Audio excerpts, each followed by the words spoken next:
Hey Don, this is Mika B, here to make that video that I said I was going to make for you. Okay, so tonight in Reg the Bad Guy chat, Semantic made a comment about how robots are going to replace nurses and doctors, or maybe he just said nurses, because I don't remember at this time if he just said nurses or doctors and nurses, when you perform surgeries or in the hospital. That is absolutely not the truth. You cannot perform a surgery without certain key members in the room. For one, you're going to need anesthesia to secure the airway, so you're going to always need them. For two, you're going to need the surgeon that's going to perform the surgery. For three, you're going to always need a licensed nurse in the room to help out, because they are the one that do the documentations and take orders from the surgeons and get whatever the surgeon may need and interview the patient and so forth. Also, the robot cannot work alone, and you're going to need your techs in the room to help feed the robot whatever it needs, or to be a backup. Or if that robot malfunctions, then the techs may have to jump in and perform the surgery the regular way. So that is some false information. Okay, so right now it's third shift.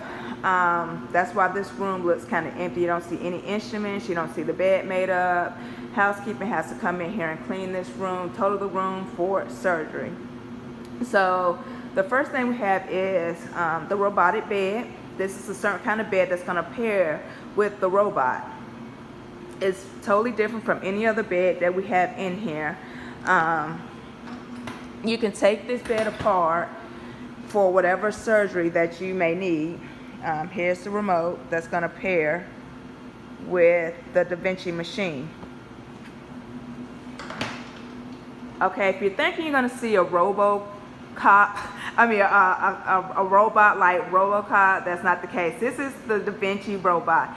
This is the machine that's going to roll up to this bed with the patient lying on it and perform the surgery.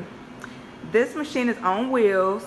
As you can see, there's 4 appendages, or 4 hands, or 4 arms.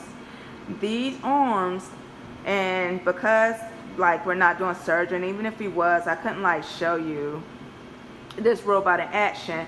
But these little things, little squares at the end, is where you're going to attach whatever the robot may need.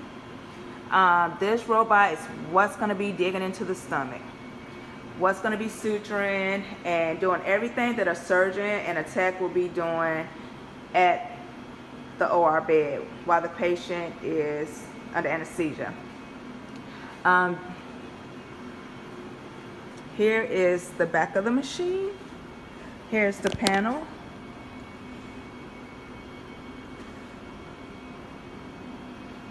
And so this is going to get pushed up to, or rolled up to the patient. Here is the Davinci tower.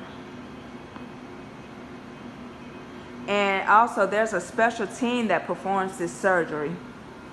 Not everyone is certified or qualified to be in a robotic case.